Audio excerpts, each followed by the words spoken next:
Umaasa ang mga sumusuporta sa RH Bill na sila ang maghahari sa botohan.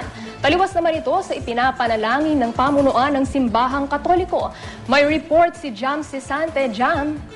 Yes, Trisha, sa ngayon nga ay hinihintay na lang na magsimula itong sesyon ng Senado kung saan naasahan katalakayin nga ang Reproductive Health Bill. Nakatakda ngayon na magbotohan sa second reading ang Senado tungkol dun sa controversial na panukala. Pero bago sila magbotohan, ay meron papagpatuloy muna yung period of amendments. Doon sa period of amendments, inaasahang tatayo si Senator Tito Sotto para magmungkahi ng 31 na amendments sa panukala. Pagkatapos noon, saka sila magbobotohan sa second reading. Ayon sa isa sa mga sponsors ng RH Bill na sa Senadora Miriam Defensor Santiago, itutulak din nila na magbotohan ngayon sa third reading dahil certified urgent na nga ni Pangulong Aquino ang panukala. Tresha? Jam, dyan naman sa Senado, meron ka na bang mga grupo o mga sektor na nakikita na pabor at antay sa RH Bill?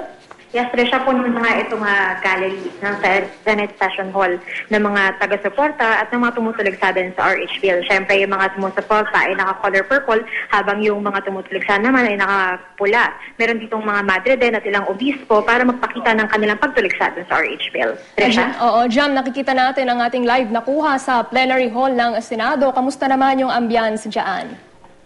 Sa ngayon ay tahimik pa naman dahil unti-unti pa lang na pumapasok yung mga senador, kaunti pa lang sila sa plenaryo at hindi rin tahimik lang din naman yung mga sumusuporta at yung mga tumutulig sa panukala. Tresha? Sino-sino ng mga senador ang nandyan sa plenary, Jam? Sa ngayon, nandito na ngayon si Senador Ping Lacson at si Senadora Miriam Santiago na kapwa sumusuporta sa RH Bill. Narito na rin yung ilang kritiko ng RH Bill tulad ni na Senate President Juan Ponce Enrile at Senador Tito Sotto. Tresha? Ngayong hapon, Jam, sinasabing nasa 31 raw na amendments ang ilalatag ni Senador Sotto, no? Ngayong second reading ng RH Bill sa Senado. Jam, base sa mga nakaraan nating experience, no? Diyan sa Senate, matatapos kaya yan ngayong hapon? Well, yun nga dahil 31 yung amendments sa Senador Tito Sotto, aasahan nga na medyo mahaba-haba yung magiging debate ngayong hapon.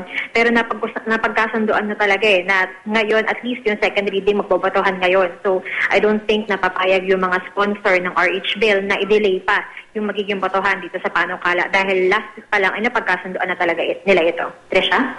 Okay, maraming salamat, Jam Sisante.